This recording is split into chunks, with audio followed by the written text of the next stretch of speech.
Income tax raid कब मारेगा, क्यों मारेगा, पता नहीं है। आप बिजनेस कर रहे हैं, आप अपना प्रोफेशन कर रहे हैं, आप कुछ भी कर रहे हैं, आप इनकम टैक्स एक्ट के ज्ञाता नहीं है, एक्सपर्ट नहीं है। टैक्स प्लानिंग और टैक्स इवेजन, ये टैक्स इवेजन क्या होता है, थोड़ा सा एक एग्जांपल देके बता सकते बड़ी गुलामी की मानसिकता है कि आप चाहते हैं सरकार फ्री में ना दे ताकि लोग आपके गुलाम बन के काम करें। क्यों भाई? हैं? इंडिया में 90% लोगों को यही नहीं पता एचयूएफ क्या होती है, ट्रस्ट क्या होते हैं, क्योंकि सक्सेशन प्लानिंग अक्सर इंडिया में फेल है। मतलब मैं समझता हूँ जो कोर्ट में आज 80% के आसपास केसेस हैं वो सही विल नहीं होने की वजह से। जय हिंद दोस्तों, शेखर फाइनेंस वाला शो में आपका फिर से स्वागत है। आज के इस एपिसोड में हमने बात की है रेट्स क्यों पड़ती है, पढ़े तो डूज क्या है, डोंट्स क्या है, आपके टैक्स के अंदर सही प्लानिंग हो रही है कि नहीं हो रही है, टैक्स इवेजन क्या है, टैक्स सेविंग क्या है। हमारे आज के जो गेस्ट हैं, he is a leading expert in India. India के अंदर वो पिछले 6 दशक से उनकी फैमिली टैक्सेशन की फील्ड में काम कर रहे हैं। उनके फादर इस फील्ड में ऑलमोस्ट 60 साल पहले आए थे एज अ सीए और वो 3rd जनरेशन सीए हैं। एंड तक एपिसोड ज़रूर देखिएगा। एक और मेरी आपसे रिक्वेस्ट रहेगी कि आप चैनल को सब्सक्राइब ज़रूर करें, बिकॉज हमारे लिए बहुत बड़ी हेल्प है। हमको बेटर गेस्ट को लाने में हेल्प होती है, साथ ही साथ आपके लिए बेटर कंटेंट बनाने में हेल्प मिलती है। तो एंजॉय करें, शेयर करें, लाइक करें, सब्सक्राइब करें और कमेंट में ज़रूर बताएं कि इस एपिसोड में आपको सबसे बढ़िया क्या लगा। जय हिंद। तो सर, आपका स्वागत है शेखर फाइनेंस वाला शो के अंदर। नमस्कार। आपके बारे में मैं हमारे गेस्ट को बताऊं इससे बेहतर है कि आप ही अपने बारे में थोड़ा सा। मेरा नाम राजेश जैन है। बेसिकली चार्टर्ड अकाउंटेंट हूँ and I belong to family of chartered accountants. मेरे फादर भी हैं, मेरा बेटा भी है और फैमिली में हम लोग 6-7 सीए हैं। ओके। तो लीगेसी करीब आप समझे कि 60-70 साल से चले आ रही है। Very good, very good, very good. मतलब ऑलमोस्ट 6 दशक हो चुके हैं, तो मतलब लंबा चौड़ा एक्सपीरियंस है। तो सर, सबसे पहले हम लोग शुरू करें, जैसा हमारी बात हुई थी आपसे पहले, तो मुझे इंटरेस्ट आपसे कॉन्वर्सेशन में जगा कि जब मैंने जिन लोगों से आपके बारे में बात की तो सब ने बोला कि सर टैक्स के बड़े एक्सपर्ट हैं, is the leading expert in India. उसमें भी एक स्पेसिफिक चीज़ मैं जानना चाहूँगा कि मेरे ऑडियंस में काफ़ी लोगों का ये सवाल है कि इनकम टैक्स रेड कब मारेगा, क्यों मारेगा, पता नहीं है। देखिए, मैं इंडिया का कोई नामी गिरामी तो नहीं हूँ, बट हाँ, अपनी कोशिश करता हूँ कि मेरे क्लाइंट्स को कुछ न कुछ लाभ मिल जाए गवर्नमेंट की सारी स्कीम्स का, और जिस तरीके से वो ऑर्गेनाइज रह करके रेगुलेटरी कंप्लायंस पूरे कर सकें। रेट का जो प्रश्न आपने किया है, रेट बेसिकली उन लोगों पे होती है जिनके यहाँ बहुत सारा एम्बिग्यूटी सांप बिच्छू होते हैं, सिस्टम उनका बराबर ऑर्गेनाइज नहीं रहता है, नॉन कंप्लायंसेस बहुत सारे रहते हैं, उनकी खबरें चारों तरफ जाती हैं, जो भी इंफॉर्मेशन कलेक्ट होती है डिपार्टमेंट की। बट मैं उन लोगों को बिल्कुल ब्लेम नहीं करूँगा। जितने भी लोगों की रेड होती है उनमें उनका दोष नहीं है कहीं भी। दोष उनके कंसल्टेंट्स का है कि आपका डॉक्टर या आपका जिम का ट्रेनर या आपका जो भी, अगर वो आपको सही तरीके से नहीं बताएगा तो आपसे गलतियां होना स्वाभाविक है। आप बिजनेस कर रहे हैं, आप अपना प्रोफेशन कर रहे हैं, आप कुछ भी कर रहे हैं, आप इनकम टैक्स एक्ट के ज्ञाता नहीं है, एक्सपर्ट नहीं है। एक्सपर्ट कौन है? आपका कंसल्टेंट है, जिसको आपने काम के लिए रखा है, पैसे देते हैं आप उसको, उसने आपको सारी चीजें बताना चाहिए। लेकिन जनरली क्या होता है, वो जो कंसल्टेंट होता है वो, फॉर एग्जाम्पल चार्टर्ड अकाउंटेंट के, वो चार्टर्ड अकाउंटेंट की जगह सिर्फ अकाउंटेंट रह जाता है, वो उसका चार्टर्ड निकल जाता है। अकाउंटेंट यानी वो बोलेगा जीएसटी रिटर्न फाइल कर दो, ऑडिट कर दो, ये रिटर्न कर दो। ये काम नहीं है। ये एक एक क्लाइंट को स्कैन करके समझना पड़ता है इसकी क्या ज़रूरत है, ये कहाँ गलतियाँ कर सकता है, ये क्या नहीं कर सकता है। लॉ रोज चेंज होते हैं, होते भी हैं। डेवलपिंग इकोनॉमी में इवोल्यूशन तो पॉसिबल है, इवोल्यूशन होता ही है और वो होते रहते हैं। बट ये आपके सीए का या आपके कंसल्टेंट का काम है, वो आपको बताए कि भाई साहब ये करिए, ये नहीं करिए, यहाँ ध्यान रखिए, कुछ करिए। और गलती से अगर आपने ऐसा कोई ट्रांजेक्शन कर लिया है, कोई चीज़ हो गई है, तो मुझे बताइए, मैं टाइमली उसको with in legal frame properly documentation करके इस तरीके से करें कि उसको लेके कहीं पे परेशानी ना आए, कोई मुसीबत ना आए। नहीं तो आप गलतियां करते आते हैं और आप मुसीबत को इनवाइट करते हैं। तो ये सारी चीज़ों, आप पैरों के निशान या अंगुलियों के निशान आप खुद छोड़ते हैं, जिसको देख के डिपार्टमेंट आपके यहाँ आता है। एक दो चीज़ आप बता सकते हैं जो कि बड़ी कॉमन है? उसके अंदर में है कि कैश के ट्रांजैक्शन, मजबूरी में या बाय चॉइस आप कैश के ट्रांजैक्शन करते हैं, लेते देते हैं ज़मीनों में या किसी भी चीज़ में, वो उसको कैसे अवॉइड करना और उसको कैसे सिस्टम से ट्रांजैक्शन करना कि कहीं पे इलीगल काम ना हो और लीगल कंप्लायंस पूरा हो, इसकी एक्सपर्टीज आपके सीए को होनी चाहिए, आपके कंसल्टेंट को। तो आपका एक ट्रांजैक्शन होता है, बताइए कि सर हमें ट्रांजैक्शन कर रहे हैं, घर बेच रहे हैं, प्लॉट ले रहे हैं, कुछ भी कर रहे हैं, इसके अंदर में ये ऐसा कोई बातें हो रही है, ब्रोकर ये बोल रहा है, आप उसको बताइए। वो डिज़ाइन करके देना चाहिए उसने कि ₹1 का कैश का लेन देन नहीं, कुछ नहीं है, आपको टैक्स ना लगे और आपका सारा काम सिस्टम से प्रॉपरली व्यवस्थित चेक से हो, एज पर लीगल फ्रेम हो। यही तो उसकी चतुराई है, यही तो उसकी कारीगरी है, यही उसका हुनर होना चाहिए। करेक्ट। आप पूरा कैश में कर लेंगे टैक्स बचाने के लिए, वो टैक्स इवेजन हो गया। करेक्ट। वो तो गलत है। टैक्स प्लानिंग होनी चाहिए। करेक्ट। तो वो टैक्स प्लानिंग के अंदर में कमजोरी आप एक कंसल्टेंट की कि उसको पता ही नहीं कि इसको कैसे किया जाता है। करेक्ट।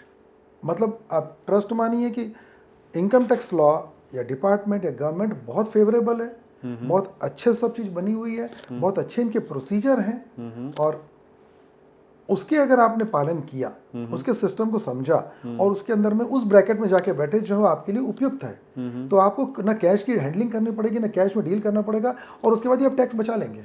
ओके। तो ये करना कैसे, ये आपका एक्सपर्ट सीए बताना चाहिए। ओके, वाह वंडरफुल। मतलब ये तो मेरे लिए भी बड़ा आई ओपनिंग है, क्योंकि जो आप बोल रहे हैं, इफ़ दैट इज़ ट्रू, इसका मतलब है इंडिया में कस्टमर्स के एंड नहीं, उनके कंसल्टेंट के एंड पे सारी प्रॉब्लम है। बट एक क्वेश्चन ये सर ये पैदा होता है कि कंसल्टेंट्स को अगर ये बात पता है कि ऐसी प्रॉब्लम हो सकती है, तो वो ऐसा इसके लिए मतलब जो प्रोविजंस होते हैं वो क्यों नहीं करते, या कस्टमर से क्यों शेयर नहीं करते? क्या पॉसिबल रीजंस हैं? ये प्रोएक्टिवनेस की कमी है, अवेयरनेस की कमी है कि कस्टमर बोलेगा सर वो तो 5 करोड़ रुपए कैश देगा, मैं क्या करूं? इनके पास जवाब नहीं, क्या करूं? मेरे पास है जवाब कि अगर वो कैश बोलता है तो उसको मना करिए, और आप क्या करें कि कैसे प्लानिंग करें कि आपको टैक्स की बचत भी हो और आपका काम में सब चीज़ व्यवस्थित हो। ओके। तो सीए होने का फ़र्क ये होता है कि आप सारा काम लीगल फ्रेम में कर रहे हैं और आपकी टैक्स भी बच रहा हो, तो मतलब है। ओके। वो क्या करते हैं, लीगल में करते हो, टैक्स लगा दे पूरा, अब पूरा टैक्स बचाने के चक्कर में फिर कुछ ना कुछ गलतियां होती है लोगों की। करेक्ट। करेक्ट। एक सर आपने वर्ड यूज़ किया था टैक्स एवेजन, टैक्स प्लानिंग और टैक्स एवेजन। तो ये टैक्स एवेजन क्या होता है, थोड़ा सा एक एग्जांपल देके बता सकते हैं? जी, अभी आपका मेरा ट्रांजेक्शन हो रहा है, उसमें मेरे को कुछ प्रॉफिट हो रहा है, मेरी इनकम आ रही है, तो मैं क्या बोलूँगा कि आप ना मुझे कैश में दे दीजिए। ये हो गया टैक्स इवेजन। मैं जीएसटी भी बचा लिया, बचाने की कोशिश किया, या इनकम टैक्स बचा लिया। ये दोनों चोरी है, ये नहीं, ये इवेजन है। ये आपके मरने का काम है। इसमें आपकी मृत्यु निश्चित है, आज या कल या परसों, मुझे नहीं पता, लेकिन ये करने योग्य काम नहीं है, और इसके लिए कंसल्टेंट बना नहीं है, और ना आपको उचित है। आपका काम है कि आप व्यापार करें, पैसा बनाएं, और आपका कंसल्टेंट को संभाले। करेक्ट? तो ये है टैक्स इवेजन। टैक्स प्लानिंग ये होता है कि मैं आपसे पूरा काम चेक में करूं, जीएसटी का प्रॉपर व्यवहार कंप्लायंस करूं, इनकम टैक्स का टीडीएस का व्यवहार करूं। अब मैं अपनी बुक्स के हिसाब से मैं उसमें क्या ट्रांजैक्शन करूं, क्या शो करूं, कौन कौन से लॉ है, कौन कौन से सेक्शन है जिनका बेनिफिट लेके मैं टैक्स बचाऊं, किस तरीके से, जिसको ट्रांजैक्शन एडवाइजरी बोलते हैं, ट्रांजैक्शन को डिजाइन कैसे करना कि मुझे टैक्स कम लगे, काम मैं पूरा चेक से करूंगा। इसको बोलते हैं tax planning. Tax planning is with in 4 corners of law. Tax evasion इसके बाहर होता है। करेक्ट। मतलब टैक्स इवेजन के ऊपर डिपार्टमेंट बहुत हार्ड है, होना भी चाहिए, हर कंट्री का होता है। ओके। एक चीज़ और सर बताइएगा मुझे यहाँ पर कि आपने, जैसा हमारा फ़ोन पे डिस्कशन हुआ था कि किस तरीके से स्ट्रक्चर्ड वे में टैक्सेस को बचाया जा सकता है, how can someone save taxes? बहुत, जैसे मैंने पहले भी कहा था कि गवर्नमेंट ने इतने सारे प्रोविज़न और इतनी सारी सुविधाएं दे रखी हैं कि आपके घर में, आपके देखे होगा तो कईयों के यहाँ एचयूएफ की फाइलें ही नहीं है, ट्रस्ट बन सकती है उनकी फाइलें नहीं है, माइनर के ट्रस्ट बन सकते हैं, ऐसा कंपनीज बन सकती है, प्राइवेट लिमिटेड फर्म हो सकती है, इतने सारे ऑप्शन अवेलेबल हैं। आपके यहाँ गिनी चुनी फाइलें बनती हैं, तो जो सामने आप बैठे, आप है, आपकी वाइफ है, ये 4-5 फाइलें बन गई, एक आध आपने फर्म या कंपनी खोल ली। ये बाकी सब चीज़ों के आप बेनिफिट ही नहीं ले रहे हैं जो गवर्नमेंट ने दे रखी है। तो आप उसका डिस्काउंट या उसका बेनिफिट या उसका एडवांटेज नहीं लेंगे, तो आप बेनिफिट आप उसको एंजॉय कैसे करेंगे जब सरकार ने सुविधाएं दे रखी है आपको? ये जो चीज़ें आपने बताई सर, एक एक करके थोड़ा सा इनके बारे में ओवरव्यू दे सकते हैं, ये क्या होते हैं और इनको कैसे कैसे ये ऑडियंस बेनिफिट में ले सकते हैं? जी, तो इनकम टैक्स के अंदर में जो पैन नंबर होते हैं, वो फाइलें जो बनती हैं, जिनको फाइलें कॉमन भाषा में फाइलें बोलते हैं, एक एसोसिएशन ऑफ पर्सन ही बनता है, पार्टनरशिप फर्म में बनती है, प्राइवेट लिमिटेड बनती है, 1 पर्सन कंपनी बनती है, लिमिटेड कंपनियां बनती है, लिस्टेड कंपनियां बनती हैं, इंडिविजुअल के आप फाइल करते हैं, एचयूएफ करते हैं, सीनियर सिटीजन आपके घर में होते हैं, इतनी सारी की वैरायटी होती है। आपको अपने ट्रांजेक्शन, अपने इन्वेस्टमेंट, अपनी सारी चीज़ों को इस तरह से डिज़ाइन करना चाहिए कि आपका इन्वेस्टमेंट भी प्रॉपरली डिस्ट्रीब्यूटेड है, इसको असेट अलोकेशन समझें या इन्वेस्टमेंट अलोकेशन समझें, ये प्रॉपर्ली होना चाहिए। तो प्रॉपर्ली उसमें वैसे इनकम आती जाती है। अब आपने एक दुकान खरीदी मदर के नाम पे, अब वो दुकान खरीदी तो प्रॉपर्टी उनकी हो गई 2 करोड़ 5 करोड़ की, उसकी रेंटल इनकम उनको आ रही है, उसमें जो डिस्काउंट मिल रहा है बेनिफिट उनको मिल गया। फिर आपने दूसरे के नाम पे दूसरा किया, उसको कैसे प्रॉपर्ली डिस्ट्रीब्यूट करना कि सब आपके कंट्रोल में रहे चीजें और सबके टैक्स का proper benefit with in legal frame आए आपको। अब आपने सारी चीजें अपने नाम पे ले ली, पता लगा रेंट आ रहा है, एक लिमिट के बाद आपको टैक्स ब्रैकेट हाई हो गया, हाईयर टैक्स लगने लग गया, आपको डिविडेंड भी आ रहा है, आपको रेंट भी आ गया, आपको इनकम भी आ रही है, फीस भी आ रही है, बिजनेस इनकम भी आ रही है, आपको सारे प्रकार की चीजें आ रही है। करेक्ट, आप उलझ गए। करेक्ट। तो ये आपको पहले से डिस्ट्रीब्यूट करना है, और जब आप असेट का अलोकेशन प्रॉपरली करते हैं तो इनकम अलोकेशन भी प्रॉपरली होती है, वो ऑटोमेटिक चलता है, दोनों हैंड इन हैंड चलते हैं। करेक्ट। ये सारा काम सीए का है। हाँ, वो आपके साथ बैठ के करेंगे ये प्लान। जी हाँ, सीए आपका फैमिली डॉक्टर जैसा होता है, उसको वो जिम्मेदारी लेनी चाहिए। एक सच चीज़ और हमने बात करी थी, जब हमारी बात हुई थी तो आपने बात करी थी सक्सेशन प्लानिंग की। सक्सेशन प्लानिंग क्या होती है फर्स्ट ऑफ ऑल, और उसका इंपॉर्टेंस क्या है? सक्सेशन प्लानिंग एक इस तरह की टैक्स और इन्वेस्टमेंट प्लानिंग होती है जिसके अंदर में आप अपना अभी से डिस्ट्रीब्यूशन करते हैं कि आपके बाद कैसा होगा, कि आपके बाद 4 बच्चों में अपना बिजनेस बढ़ जाएगा, और बच्चों का अगर माइनर है तो उनका ट्रस्ट बढ़ जाएगा, ट्रस्ट है तो ट्रस्ट को संभालेगा कौन, और एक इनहेरिटेंस टैक्स का या एस्टेट ड्यूटी टैक्स जो पहले हुआ करता था इंडिया में, इनहेरिटेंस टैक्स की बहुत बार बात चली है, हर चुनाव के टाइम चलती है वो, कि आपके मृत्यु के बाद जो पैसा बच्चों को जाएगा उसमें काफ़ी बड़ा टैक्स का हिस्सा जाना चाहिए। करेक्ट। ये बाकी कंट्री में है बहुत सारे। तो इनहेरिटेंस से बचाने के लिए लोग अभी से ट्रस्ट बनाते हैं, अलग अलग तरीके से फैमिली ऑफिसेस बनाते हैं, करते हैं। तो ये पूरे प्लानिंग का स्ट्रक्चर होता है कि आपने इतनी वेल्थ बनाई है, इतनी वेल्थ क्रिएट करी है, तो एक तो आपस में बच्चों में झगड़ा ना हो। तो सक्सेशन प्लानिंग का सिर्फ टैक्स पर्पस से मत देखिए आप, टैक्स का एक बहुत छोटा एडवांटेज है, आपके परिवार में सुख शांति और प्यार बने रहे उसके लिए भी जरूरी है कि आपने पहले से सब चीज़ों को डिस्ट्रीब्यूट कर दिया है, पहले सब चीज़ों को डिजाइन कर दिया है, या पहले सब चीज़ों को जॉइंट में रखा है कि ऐसा ऐसा है, तो सबके दिमाग में क्लैरिटी रहती है कि ऐसा होगा ऐसा होगा ऐसा होगा। छीना छिपटी खींचातान नहीं होती है, ना बच्चे आपस में खींचातान करते हैं, ना भाई भाई करते हैं, ना गवर्नमेंट आपसे करती है। आपका अगर डिजाइन प्रॉपरली है तो उस तरीके से चलता रहता है, बहुत स्मूथली काम होता है। ओके, इसके साथ कुछ बेसिक स्टेप्स क्या हो सकते हैं which anyone can take? Basic steps हैं कि घर में सबकी विल बननी चाहिए, वसीयतनामा बननी चाहिए। जो चीज़ें आपको लगता है कि ये कॉमन है, ये बड़ा बिजनेस है जॉइंट फैमिली का, इसी से सबको मिलना चाहिए, उसको ट्रस्ट में आप सोच सकते हैं कि ट्रस्ट के साथ कनेक्ट करके उसमें मैनेज करें, ताकि सारा पैसा ट्रस्ट का होता है, उसमें किसी एक का अधिकार नहीं होता है, और वहाँ से डिस्ट्रीब्यूशन कैसा होगा उसके चैनल डिसाइड करिए, ट्रस्ट डीड बनती है उसकी। तो इस तरीके से बहुत सारी चीज़ें आप प्लान कर सकते हैं। ओके, वाह। एक और सर बात हमारी हुई थी कि इसमें कि जो बहुत इंपॉर्टेंट एस्पेक्ट है कि सक्सेशन प्लानिंग अक्सर इंडिया में फेल है। मतलब मैं समझता हूँ जो कोर्ट में आज 80% के आसपास केसेस हैं वो सही विल नहीं होने की वजह से हैं, या प्रॉपर सक्सेशन प्लानिंग नहीं होने की वजह से है।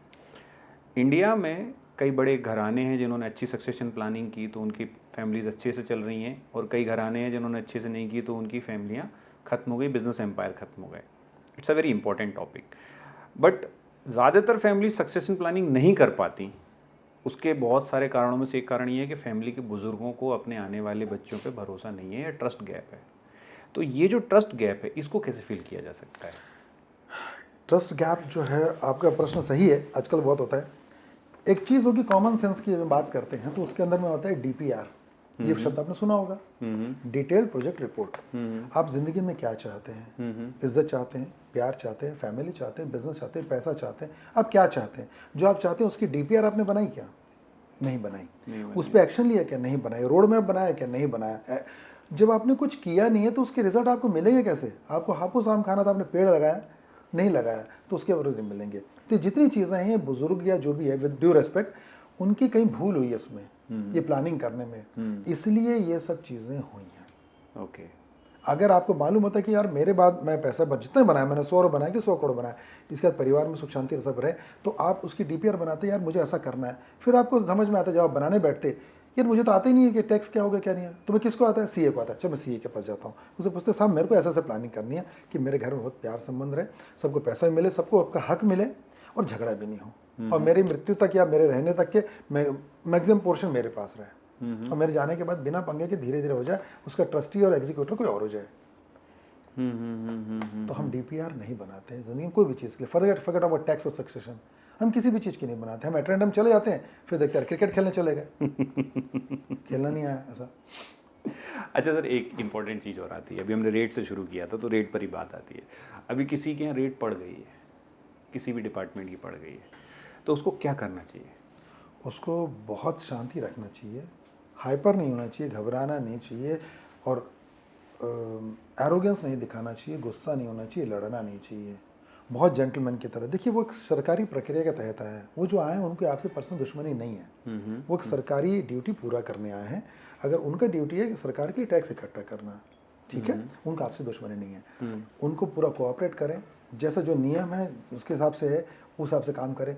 कुछ लोग सिखाते हैं नहीं आया तो उनकी आईडी चेक करो, उनका ये करो ये बदतमीजी मत करिए। वो जो आ रहे हैं अफसर आ रहे हैं, पढ़े लिखे बड़े अफसर हैं, वो IRS अफसर हैं, जो भी है, उनकी इज्जत करिए, उनको शांति से बैठाइए, उनको बोले ठीक है जो करना है मैं बैठ गया, ये मेरा मोबाइल है, ये सारी चीज़ें चाबियाँ, हम बैठे, आपका जो काम है आप कर लीजिए। सबसे पहले उनका विश्वास जीतिए, वो आपके साथ अनुचित नहीं करेंगे, वो गलत नहीं करेंगे। अब आपने घर में कहीं करोड़ों रुपये रख लिया, जेवर रख लिया, कर लिया, इस पर तो टैक्स देना पड़ेगा पैसा आपको, इसको देखना। इसके लिए again you have CA has to blame. अगर आपके CA ने आपसे पूछा होता या हर महीने आपके घर आके पूछता कि भाई साहब सबके यहाँ रेड हो रही है, आपके यहाँ भी हो सकती है, कोई बड़ी बात नहीं है, कोई कैश है आपके यहाँ है तो उसका प्रॉपर निराकरण करके टैक्स दे के अपन बैंक में जमा करें। कोई गहना है जिसकी बिलिंग नहीं कुछ नहीं है तो उसके अपन बिलिंग लें, जो भी टैक्स बनता है उसको जमा करें, उसका वेल टैक्स रिटर्न हो, इनकम टैक्स जो भी हो, हम उसको कोऑर्डिनेट करके ऑर्गेनाइज के बुक्स में लाएं और बिल्कुल साइंस लाइन से रखें।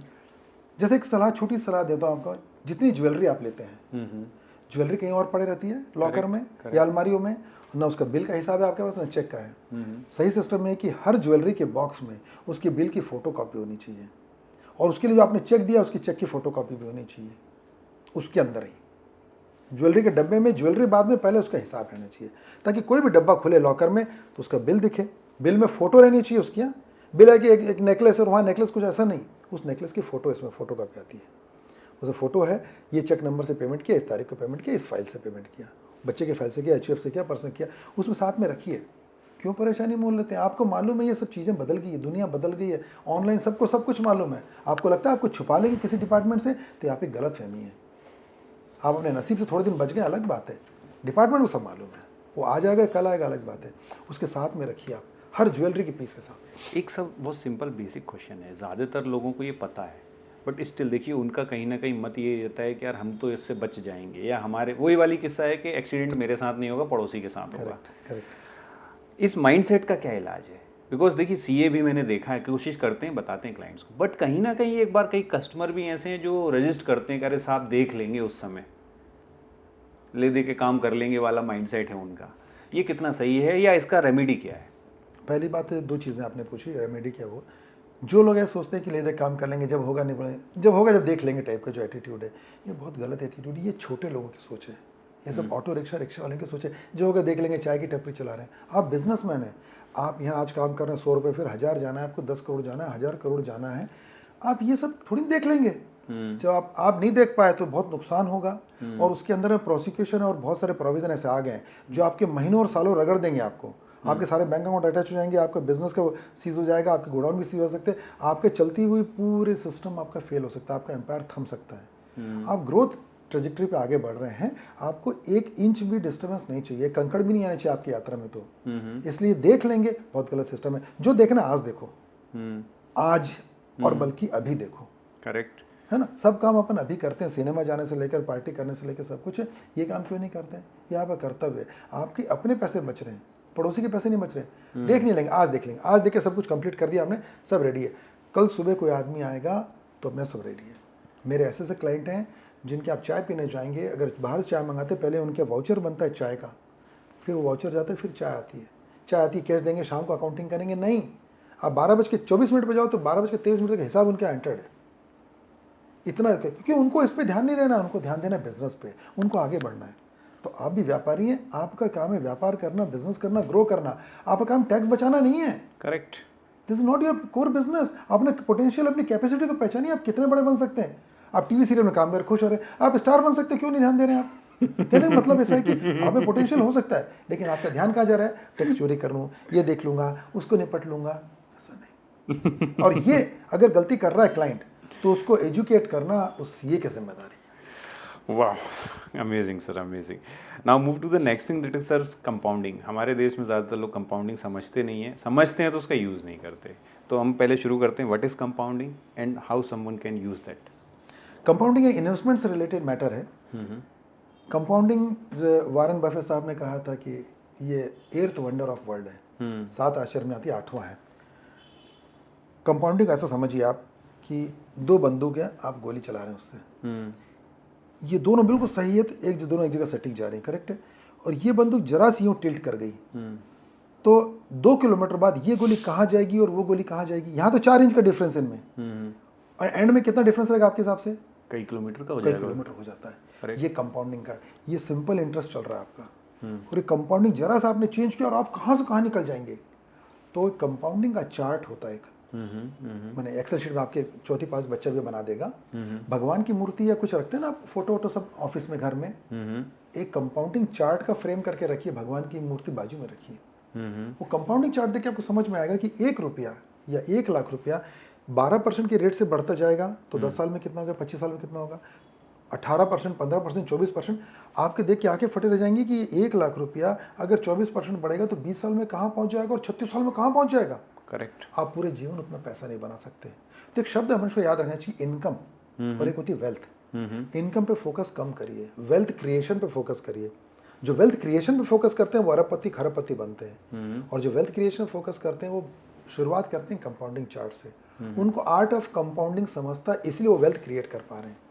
कैन यू डिस्क्राइब ये वेल्थ क्या होती है एक्चुअली, एक एग्जांपल के जरिए? वेल्थ होती है जैसे प्रॉपर्टी या शेयर्स में कॉमनली हम जानते हैं, राइट, या गोल्ड हो गया फॉर एग्जांपल। आपने ज़मीन ली, आपने देखा ज़मीन में अच्छा फ़ायदा होता है लोगों को, शेयर्स में भी जो रखते हैं लंबा उनको आता है। ज़मीन में क्या होता है कि ज़मीन में एक सफिशिएंट साइज टुकड़ा लेते हैं आप, 1 करोड़ का मान लो आपने ज़मीन का टुकड़ा लिया, फिर आप उसको 10-12 साल रखते हैं, फिर आसपास में रोड वोड बन गई तो वो 1 करोड़ का फिर 20 करोड़ 25 करोड़ ऐसा हो जाता है। इसको बोलते हैं वेल्थ क्रिएशन। आप कमा के नहीं कर सकते कभी ये वेल्थ क्रिएट किया आपने कि सही इन्वेस्टमेंट किया, सही जगह किया, और उसको मॉनिटर किया कि मैंने सही किया है कि नहीं, और उसको संभाल के रखा। वैसे ही शेयर बाजार में होता है। वेल्थ क्रिएशन 2 जगह ज्यादा होती है। गोल्ड में तो आप सिलेक्ट करके तो गोल्ड नहीं ले सकते, गोल्ड है। शेयर में आप सिलेक्ट करके ले सकते हैं, जमीन या प्रॉपर्टी सिलेक्ट करके ले सकते हैं, ऐसी और भी जो इन्वेस्टमेंट की चीजें उसको सिलेक्ट करके ले सकते हैं। अगेन उसके लिए एक्सपर्ट ढूंढिए, आप एक्सपर्ट नहीं है, सारा काम खुद मत करिए। शेयर बाजार खुद ले लूंगा टिप सुन के, जमीन में खुद ले लूंगा, मेरे को बहुत समझता है, अपने को नहीं समझता है। सर ये आप एक टर्म बार बार जो आप बोल रहे हैं कि सारा काम आप खुद मत कीजिए, एक्सपर्ट नहीं है आप, दैट इज़ वेरी ट्रू। मतलब मैं अभी क्या है, एक बड़े अच्छे एंटरप्रेन्योर से बात कर रहा था, हमारे एक पॉडकास्ट में वो आए भी थे। उन्होंने एक बहुत अच्छी बात बोली थी कि देखो जो वेल्थ क्रिएट करनी है, आपको लेगेसी क्रिएट करनी है, तो you have to create system and processes and you need a good team. आप अकेले सब कुछ नहीं कर सकते Shekhar, that is very true. And again you are saying that, आप भी नहीं जानते, वो पॉडकास्ट हमने दिल्ली में शूट किया था, अभी हम पुणे में बैठे हैं। सो अगेन मतलब प्रोसेस, सिस्टम, स्ट्रक्चर। तो इसी पे मैं आपसे एक सवाल अगला पूछना चाहूँगा कि वेल्थ क्रिएट करने के प्रोसेस क्या क्या हो सकते हैं? वेल्थ क्रिएट करने के प्रोसेस सबसे पहले ये होते हैं कि find out a very good consultant for investment. पहले आप समझे इन्वेस्टमेंट क्या होता है। ओके। बच्चों मत, एक बच्चे को तो आप इन्वेस्टमेंट, अगर आपके 3-4 बच्चे हैं तो एक को बिजनेस, एक को तो इन्वेस्टमेंट में एक्सपर्ट बनाइए। वो जितने पैसे बनाएगा 10-20 साल में आपके बिजनेस वाले नहीं बना पाएंगे, अगर वो सही कर लेता है तो। वो शुरू होता है इन्वेस्टमेंट से। अब इन्वेस्टमेंट में कितने प्रकार के इन्वेस्टमेंट हो सकते हैं? Gold, jewellery, land, building, rental, pre lease, share बाजार, बॉन्ड्स, क्रिप्टो, ये वो। मैंने अभी तो संसार इतना बड़ा खुल गया है उन सब चीज़ों का, इन्वेस्टमेंट करने का। वो जो आप इन्वेस्टमेंट का सोचेंगे, उसके बाद आप ऑप्शन बनाइए, कितने ऑप्शन है उसके, और कैसे कैसे करना चाहिए। और ये आप अपने घर में बैठ के अपनी बुद्धि से बना लीजिए। करेक्ट। फिर इसके बाद आप 4 या 5 एक्सपर्ट के पास जाइए, फ्री में मत जाइए किसी के पास, सबको उसकी फीस दीजिए। मुफ्त में आपको ढंग की सलाह कभी नहीं मिलती है। ओके। सामने वाले भी सीरियस नहीं, आप भी सीरियस नहीं है। आप उसको बोलिए सर मैं आपको 1 घंटे का 5,000 रुपये जो है, आप मेरे इन्वेस्टमेंट का प्रॉपर बताइए सर कि मैं दोबारा आपके पास आ सकूं। या जो आपके मित्र हैं जो इन्वेस्टमेंट में आगे बढ़े हैं, जिनने वेल्थ क्रिएट की, उनसे संपर्क करिए। आप अपने आइडिया को लेकर 10 लोगों के पास जाइए। जाने के बाद वो समझ में आएगा कि आप तो कुछ और ही दिशा में सोच रहे थे, पैसे तो कोई और बन रहे हैं, और अगले कहाँ बनने वाला आपको मालूम नहीं है। इन्वेस्टमेंट और वेल्थ क्रिएशन आपको फ्यूचर से कनेक्ट करने पर होता है, प्रेजेंट से नहीं। प्रेजेंट में जो होना था हो चुका है, करेक्ट। वो ऑलरेडी डिस्काउंटेड हो गया है, उसकी राइट प्राइस आ गई। फ्यूचर में एआई चलेगा तो वो कंपनियां चलेंगी, या फ्यूचर में डाटा सेंटर बनेंगे तो वो ज़मीन चलेगी, वो अगर यहाँ पे एसईजेड बनेगा तो ये ज़मीन चलेगी, यहाँ से रोड अगर निकलेगी तो ये बनेगी। फ्यूचर में क्या एक्टिविटी होने वाली है उसको डिस्काउंट करके इन्वेस्टमेंट किया जाता है, ओके। ताकि ये स्टार निकले अपना। तो सर एक बड़ा इंपॉर्टेंट सवाल है, अभी मेरे कुछ फ्रेंड्स हैं वो मुझे बोल रहे थे कि यार दुबई में प्रॉपर्टी अच्छी मिल रही है, खरीद लेते हैं, इट्स फॉरेन इन्वेस्टमेंट, इसके बारे में आप क्या सोचते हो? इसके बारे में बहुत अच्छा क्वेश्चन किया आपने। पहले तो आपको बधाई देता हूँ, एक बहुत अच्छा रेलेवेंट क्वेश्चन निकाला, क्योंकि ये ज्वलन प्रश्न भी चल रहा है। दुबई के सारे बिल्डर को लगा कि इंडिया वाले बड़ा अच्छा पैसा है इनके पास, तो हर शहर में मेला लग रहा है दुबई की प्रॉपर्टी का, है ना? बिल्कुल। छोटा बड़ा आदमी ले रहा है, कोई 10 प्रॉपर्टी ले, कोई एक ले रहा है, कोई कुछ ले रहा है, हर सिटी में बिक रहे हैं। उसके अंदर में वो क्या कर रहे हैं, वो बोल रहे हैं सर आप प्रॉपर्टी ले लीजिए, वहाँ की खबर यहाँ आती नहीं है और बढ़िया आपका वहाँ काम हो जाएगा। अच्छा नहीं, लोग बोलते हैं कि वहाँ की गवर्नमेंट ने इन्फॉर्मेशन दे दी। नहीं साहब, दुबई गवर्नमेंट तो यहाँ खबर दे ही नहीं सकती, क्योंकि उनका धंधा चल रहा है इस पर। तो मेरा निवेदन ये है कि दुबई का धंधा आपके भरोसे नहीं चल रहा है, वो भी लॉ अबाइडिंग लोग हैं, लॉ का पालन करते हैं, सारी इन्फॉर्मेशन यहाँ दी जाती है सारे संबंधित गवर्नमेंट डिपार्टमेंट को। वो डिपार्टमेंट आपके पास आया नहीं है, वो उनकी मर्जी है, आपका कुछ भी छुपा हुआ नहीं वहाँ पे। क्योंकि आप जब रजिस्ट्रेशन करने जाते हैं दुबई लैंड रजिस्ट्रेशन डिपार्टमेंट में, आपको वहाँ अपनी आइडेंटिटी, अपना पासपोर्ट देना पड़ता है। करेक्ट। जैसे आपने पासपोर्ट दिया, आप कंट्री पूरी दुनिया के लिए छप गए, आपकी इन्फॉर्मेशन सबके पास है। आप यहाँ से जो भी काम करें उसमें सावधानी रखें, इन्वेस्टमेंट करना नहीं करना आपका लुकआउट है कि वह ग्रो कर रही कंट्री बढ़ जाएगी नहीं जाएगी। आप ध्यान रखें, यहाँ से एक भी रुपया किसी के भी कहने पे गलत तरीके से ना करें, इसको दे दूँ वो दे देगा, कुछ भी नहीं करिए। आप अपना सिस्टम करिए, गवर्नमेंट ने सारे सिस्टम बना रखे हैं, आपके LRS सिस्टम है, ODI सिस्टम है, ऐसे 15 सिस्टम बना रखे जिसके माध्यम से आप अपना इन्वेस्टमेंट बाहर कर सकते हैं। Correct. उसकी रिपोर्टिंग आपके बैंक को, जिसको AD बोलते हैं, ऑथराइज्ड डीलर, उसको होती है, RBI को होती है, जिनको भी रिपोर्टिंग होती है वो सब करें। नहीं तो इसमें दुनिया भर के इनकम टैक्स के लॉ लगते हैं, ब्लैक मनी के लॉ लगते हैं, फेमा के लॉ लगते हैं, फेरा के, इन सबको इन्वाइट मत करिए। आप सुखी जीवन जिए, शान से जिए और रेस्पेक्टफुल जीवन जिए। इसको सही, अगेन कम टू सही कंसल्टेंट।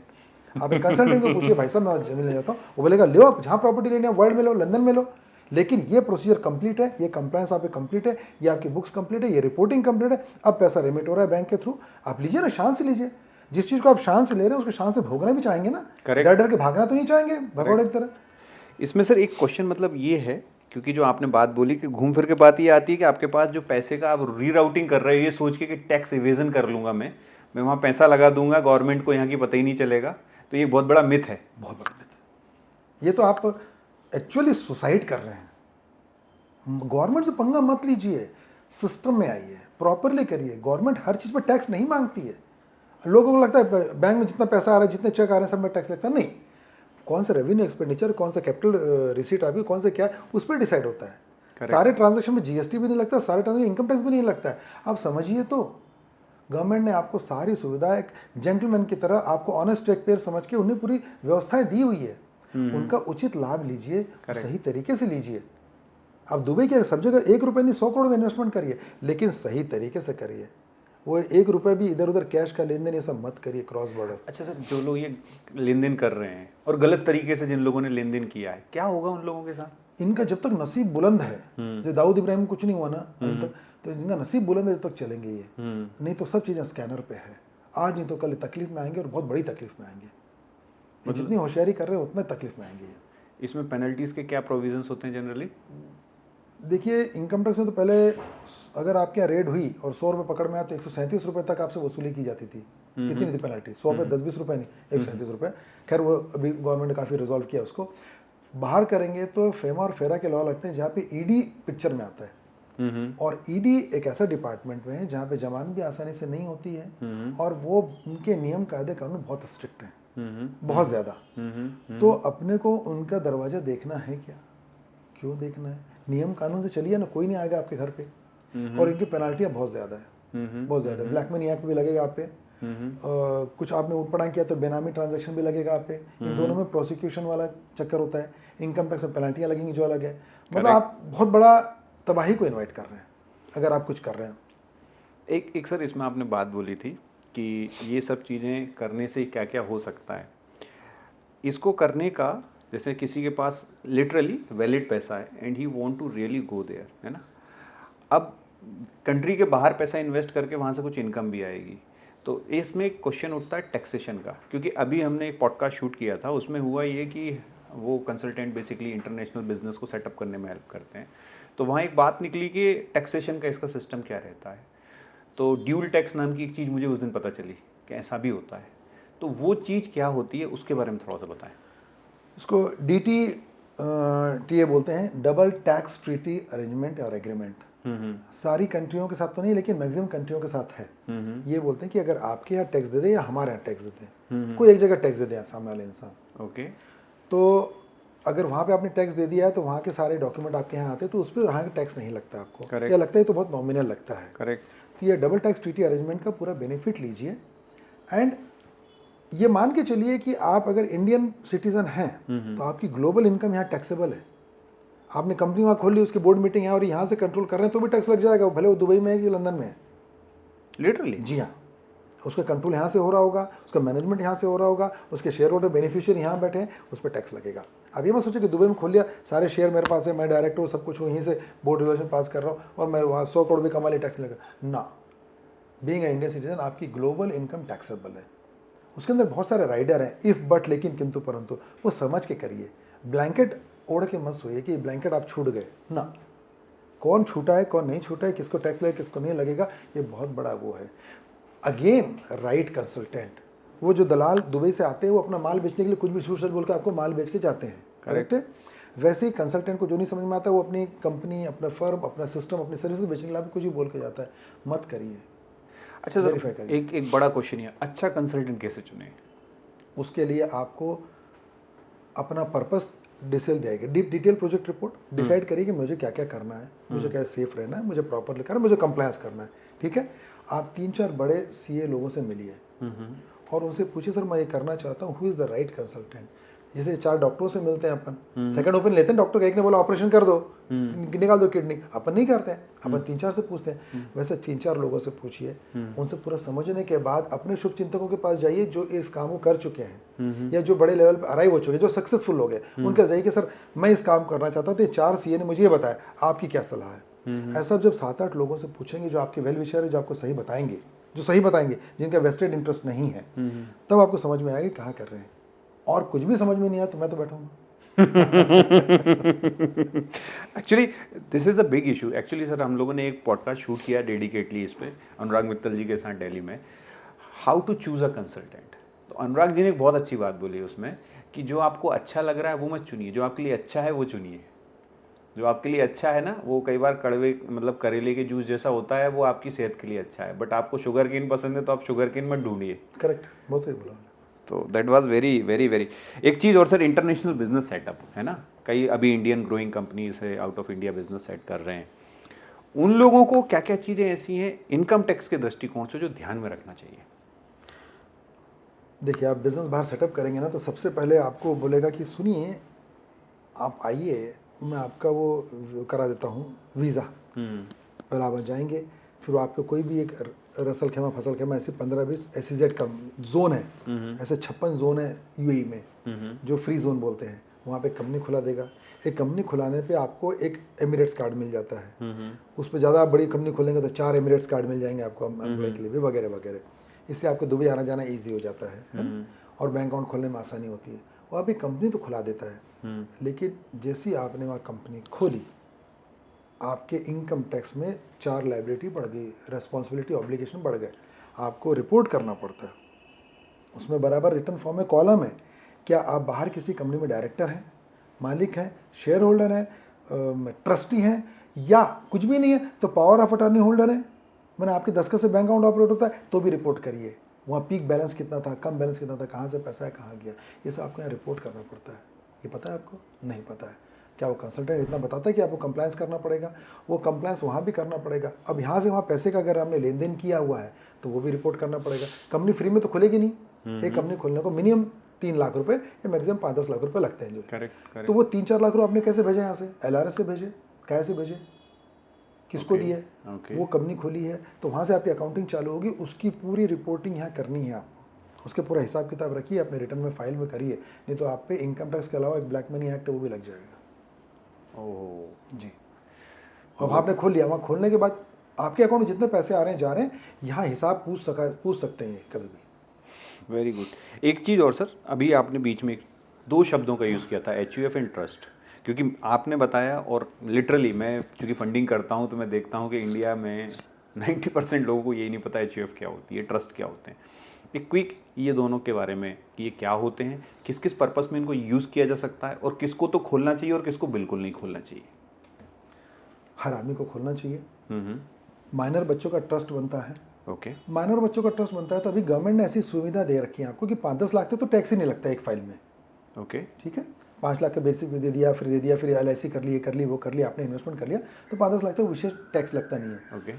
तो गवर्नमेंट ने फैसिलिटी दी, आप उसको लाभ क्यों नहीं ले रहे हैं? एक HUF की फाइल खोलेगी, आपके 7-8 लाख रुपए टैक्स फ्री हर साल जनरेट हो रहा है, नॉमिनल टैक्स देंगे तो 20 लाख रुपए हर साल जनरेट हो रहा है। HUF की फाइल कोई भी बना सकता है? हाँ, मतलब एक HUF उस HUF को बनने के लिए आपको किसी एंसेस्ट्रल प्रॉपर्टी होनी चाहिए या कहीं एंसेस्टर से गिफ्ट होना चाहिए, आपकी HUF को आना चाहिए, आपकी शादी हुई हुई, आपका बच्चा है, जो भी है, तो आप फैमिली हैं, तो वहाँ से HUF क्रिएट आपकी हो सकती है। ओके। वो HUF क्रिएट करिए, उसमें 5-10 लाख रुपए, आपके घर में 2-3 HUF हो गए तो 30-40 लाख रुपए साल का आपको टैक्स फ्री लीगली जनरेट हो जाता है। करेक्ट। वैसे माइनर बच्चे हैं उनका तो कुछ हो नहीं सकता, माइनर बच्चों की जो इनकम होगी पेरेंट्स में जो क्लब हो जाती है, टैक्स लगता है। माइनर बच्चों का ट्रस्ट बन सकता है जो उनके मेजर होने तक काम आता है, वो ट्रस्ट को बेनिफिट मिलता है पूरा टैक्स का, वो लीजिए। इन सबको बनाने में कॉस्टिंग क्या आती है? इन बनाने में 150-200 रुपये कॉस्टिंग आती है बस? हाँ, क्या लगता है? 150-200 रुपये में इतना सारा पैसा आपका वाइट हो सकता है। ये सिस्टम है, उसको बनाएं, उसको यूज़ करिए properly. And how much time it takes, बनाने में कितना समय लगता है तकरीबन? देखिए HUF तो गिफ्ट से या जैसे जैसे प्रॉपरली वो बनती है कि आपको किसी ने आपकी शादी के टाइम दी थी या एंसेस्टर प्रॉपर्टी से कनेक्शन है, वैसे HUF बनती है। HUF से मतलब डॉक्यूमेंट बनाया और बन गया ऐसा नहीं है, उसका प्रॉपर प्रोसीजर है। मतलब मेरे कहने का मतलब इसमें कॉस्टिंग नहीं लगती, बनता सब है, प्रोसीजर रहता है। आप अपने घर में देखिए बहुत सारी प्रॉपर्टी आपकी HUF की है जिसको आप इंडिविजुअल के समझ रहे हैं।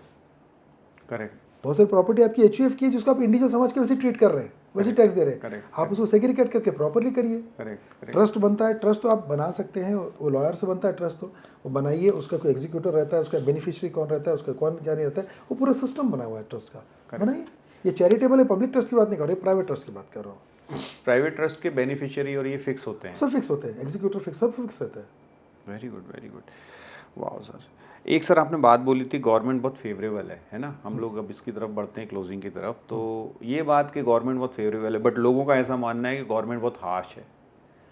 अब मुझे आप ये बताइए कि how government is actually favourable doing favours to these business owners? अभी जो लेटेस्ट गवर्नमेंट ने किया था, अगर मैन्युफैक्चरिंग यूनिट आपकी है तो आपको टैक्स 15% लगता है। नई मैन्युफैक्चरिंग यूनिट आप खोलते हैं तो टैक्स है 15%, कंपनियों पे 25%, कैपिटल गेन आ गया 12.5%। ये प्रगतिशील कंट्रियों में ऐसे रेट कहीं है ही नहीं। आपको ऐसा लगता है तो US और UK और बाकी जगह जर्मनी और जापान जाके देखिए क्या टैक्स लगता है वहाँ पे, 40%, 45%, हायर साइड 50%, कुछ भी रेट है। और वो हर हफ्ते काट लेते हैं, हर महीने काट लेते हैं पैसे आपके सैलरी में से, इसमें से, उसमें से, जो भी है। वहाँ पे बहुत ज़्यादा टैक्सेशन है, अपनी कंट्री में बहुत कम टैक्स है। ये टैक्स रेट कुछ है ही नहीं ढंग से देखा जाए तो। जिस हिसाब से सुविधाएं आप कर रहे हैं, आपके टैक्स पे सारा देश आज खुश घूम रहा है। आपको एक ड्राइवर मिलता है, एक घर में काम करने वाला बंदा मिलता है? नहीं मिलता। क्यों? उसका पेट भरा हुआ है। आपके टैक्स से सरकार ने इतनी सुविधा कर ली, उसको 1 रुपये किलो चावल या जो मिलता है दाल, उसका पेट भरा हुआ है, वो काम करता है, अपनी चॉइस से करता है, भूखा नहीं मर रहा है कोई, क्योंकि आपने टैक्स दिया है। और बहुत नॉमिनल देते हैं आप टैक्स, उसके छूट के इतने सेक्शन, इतनी छूट है, बहुत फेवरेबल है। इसमें जैसे कई लोगों का आर्ग्यूमेंट इसमें ये रहता है, बहुत सारे लोग मुझे बोलते हैं कि यार शेखर, ये गवर्नमेंट जो है पहले तो हमको वो सुविधाएं नहीं दे रही जितना हमसे टैक्स ले रही हैं। दूसरा आर्ग्यूमेंट उनका ये, जो आपने एम्प्लॉयज़ की बात बोली कि सरकार ने लोगों को इतना फ्री दे दिया है कि अब वो किसी के काम ही नहीं करना चाहते। ये दोनों बड़ी गुलामी की मानसिकता है कि आप चाहते हैं सरकार फ्री में ना दे ताकि लोग आपके गुलाम बन के काम करें। क्यों भाई, ऐसा क्यों? और आपको काम कराना तो डबल पैसा दीजिए, 3 गुना दीजिए, आपको ड्राइवर मिलेगा, 50,000 महीना दीजिए, ड्राइवर मिलेगा। आपको 10,000 में ड्राइवर चाहिए क्योंकि उसके पिताजी 5,000 में काम करता था। क्यों चाहिए आपको? क्यों आप घर में दिन में बर्तन और झाड़ू करें, आप उसको 2,000 5,000 दे, क्यों आप कम देना चाहते हैं? खुद काम करिए, ये तो दीजिए उनको अच्छे से। सरकार ने बहुत अच्छा किया है, सबको सिर खड़ा होकर बात करते हैं। अभी आप तेज आवाज़ में किसी बात करो, ड्राइवर नौकरी छोड़ के चले जाता है आपकी, उसको बात नहीं सुनना, आपकी पेट भरा हुआ उसका। सरकार ने बहुत बड़ा एहसान किया इस गवर्नमेंट ने जनता पे, जो भी ड्यूटी उन्हें पूरी की है। अब ये सबको स्वावलंबी स्वाभिमानी बनाया है, और आपको फोकट में क्यों चाहिए आदमी? सरकार ने सबको फ्री कर दे दिया, कोई मिलता नहीं है तो तुम्हारा गुलामी करें? तुम कौन हो, ऊपर से आओ? ये एकदम गलत बात है, सोच ही गलत है। दूसरा एक प्रश्न आपको कुछ और था इसके पहले। दूसरा प्रश्न ये था कि सरकार हमको सुविधाएं नहीं दे रही जितना टैक्स हमसे ले रही है। अरे सर, बहुत सुविधाएं, जो सड़कें में आप घूम रहे सब चीज़ कर रहे हैं ना। आप चाइना जाइए, आपको बहुत शौक है ना, आप चाइना जाके रहिए, आप कहीं जाके रहिए, आप इतना टैक्स देंगे और वहाँ पे नियम कानून को इतना फॉलो करेंगे। आप जिस राजाशाही अंदाज में यहाँ रहते हैं और जो मज़ा करते हैं उन्हीं, आपको वहाँ की अच्छाइयाँ दिखती हैं, यहाँ की बुराइयाँ दिखती हैं। आप दोनों चीज़ को बराबर के, इसको बोलते हैं compare an apple with an apple. सेब को संतरे खाते और करेले खाते कंपेयर मत करिए। सब देखिए, चाइना में सड़कें अच्छी है, चाइना में ट्रेन टाइम से चलती है, वहाँ नियम कानून कौन कब साफ हो जाएगा पता नहीं चलता, गवर्नमेंट सब 5 मिनट वो कर लेती है। आप क्या डेमोक्रेसी, जो मुंह आता है जो बकते हैं। आप दुबई में जाके सड़क पे खड़े होकर गाली दीजिए किसी को, किसी अथॉरिटी को, किसी नेता मंत्री को, क्या हालत होगी आपकी? ऐसा नहीं चलता है। आपके देश में बहुत इंजॉय कर रहे हैं, बहुत मजा कर रहे हैं, उस हिसाब से बहुत कम टैक्स दे रहे हैं, और इतनी सुविधा आप घर में फैलाएंगे, 2 करोड़ रुपये कमाएंगे तो नॉमिनल टैक्स लगेगा। आप प्लानिंग तो प्रॉपर करिए। Correct sir. एक सच और बात बताता हूँ, मतलब मैं अपने पर्सनल एक्सपीरियंस से बता रहा हूँ, मे भी लोगों के हिसाब से गलत हो सकता है। मेरे कई रिलेटिव यूएस में भी हैं, ऑस्ट्रेलिया में भी हैं, यूरोप में भी हैं। मैं ऑनेस्टली बताऊँ, वो साल का 5-5 करोड़ रुपए कमाते हैं, बट वो एक हाउस होल्ड हेल्प एक्वायर नहीं कर सकते, वहाँ अफोर्ड ही नहीं कर सकते वो। इंडिया में कोई आदमी अगर 1 लाख भी कमाता है ना, तो उसके घर में एक बाई आती है, एक क्या 2-2 या 3-3 बाइयाँ आती हैं। कई लोगों के घरों में तो ऐसा देखा है कि कपड़े अलग कोई धोता है, बर्तन अलग धोता है, खाना अलग बनाता है। तो यहाँ 1 लाख रुपए की इनकम वाला भी अफोर्ड कर पाता है, वहाँ नहीं कर पाता आपको। तो that is the big difference, है ना? बहुत अच्छा पॉइंट निकाला। मैं 2 लाइन इसमें कमेंट करना चाहूँगा। वहाँ की ज़िंदगी, यहाँ की ज़िंदगी, at the end of the day ना, quality of life matters. Correct. Quality of life, quality of life है आपका। 2 नौकर ऑफिस में हैं, 2 नौकर यहाँ पे हैं, 2 घर में सेवा कर रहे हैं, 2 पैर दबाने वाले हैं, गाड़ी का ड्राइवर है, सब इतनी व्यवस्था यहाँ पे है आपके पास। बाहर इसका ज़ीरो भी नहीं मिलेगी। ठीक है, आपको दिखता है ट्रेन टाइम चलती है, ट्राम मिल गई, बस मिल गई, जगह मिल गई, वो ठीक है, 2-4-5 उनके पॉजिटिव नेगेटिव है, अपने पॉजिटिव नेगेटिव है। जिस हिसाब से यहाँ परिवार प्रेम सब है, जो यहाँ ग्रोथ हो रही है, जो कमाई यहाँ पे हो रही है, वो बाहर नहीं है। वो नौकरी करने वालों को ठीक है, यहाँ पे 2 लाख की नौकरी होगी, वहाँ 8-10 लाख की मिल जाएगी, तो खर्चा भी 9 लाख कर देगा वो। करेक्ट। बचेगा तो कुछ भी नहीं। यहाँ बच रहा है, यहाँ परिवार में साथ में रह रहा है, एक परिवार में 7 लोग रहते हैं, 10 लोग कमाते हैं, पैसा जनरेट होता है, सब मकान खरीदते हैं। और यहाँ जो शौक मौज, खाना पीना, ये वो ऐसी 1000 चीज़ें जो हैं यहाँ पे इंडिया में, वो कहीं है ही नहीं साहब। मतलब मैं तो कंपेयर भी नहीं करता इंडिया को बाहर रहने से। बाहर बहुत अच्छा है, 2 दिन घूमो, 10 दिन घूमो, घूम के आ जाओ। काम सब है यहाँ जो मज़ा है, फ़न है, यारी है, दोस्ती है, प्यार है, मित्रता है, जो वो सब अटैचमेंट है, वो सब बाहर नहीं है सर। वाह सर। सर एक अब हम क्लोजिंग की तरफ बढ़ते हैं। आपकी फेवरेट बुक कौन सी है? मैं बहुत सारी बुक्स पढ़ी है। एक बहुत पहले पढ़ी थी, जीत आपकी, शिवखेड़ा जी। गुड। सो ऑडियंस को भी आई होप सो आप रिकमेंड करेंगे जीत आपकी, सबको एक बार पढ़ना चाहिए। जीत आपकी ज़रूर पढ़ना चाहिए। उसके बाद बहुत सारी बुक आ गई हैं आजकल, तो सबको सब मालूम है, ऑडियो बुक्स इतनी सारी आ गई हैं। करेक्ट। और बुक्स तो ढेर सारी। ऑडियंस के लिए सर कोई एक मैसेज जो आप छोड़ना चाहें? मैसेज ये छोड़ना है कि टैक्स के बारे में और किसी भी चीज़ को ज़िंदगी में जो आप करना चाहते हैं, सही कंसल्टेंट ढूंढिए, सही जानकार ढूंढिए जो आपको सही दिशा दिखा सके, पहली चीज़। दूसरी चीज़, छोटी छोटी चीज़ों में, छोटी छोटी बकवास में, छोटे छोटे झमेलों में मत पड़िए। ज़िंदगी में इतनी बड़ी अपॉर्चुनिटी है, इतना बड़ा स्कोप है कि आप जो कर रहे हैं वहाँ से 10 गुना 100 गुना बेहतर कर सकते हैं, उसकी तरफ देखिए। तो अपनी नज़रें ऊपर रखिए, आगे बढ़िए। ये छोटी मोटी बचत, छोटे मोटे खर्चे, छोटे मोटे झगड़े, इनको मत देखिए, बहुत समय नष्ट हो जाएगा, आप अपना कैरियर स्पॉइल कर रहे हैं। Correct correct correct. सो सभी ऑडियंस को मैं यहाँ बताना चाहूँगा कि सर के साथ आज हमने जो टॉपिक पे बात की है, ये बहुत इंपॉर्टेंट एंड सेंसिटिव टॉपिक है। मतलब हम लोगों ने तो बात सोची थी सर टैक्स के लिहाज से ही करेंगे केवल, बट वो टैक्स के छोटे से दायरे से निकल के काफ़ी बड़े दायरे में चली गई और बहुत सारी चीज़ें कवर की। And thank you very much sir. मेरे सभी ऑडियंस और मेरी तरफ से मैं आपको थैंक यू बोलना चाहूँगा। आप शो पर आए, अपना समय सभी ऑडियंस को नमस्कार, धन्यवाद सुनने के लिए।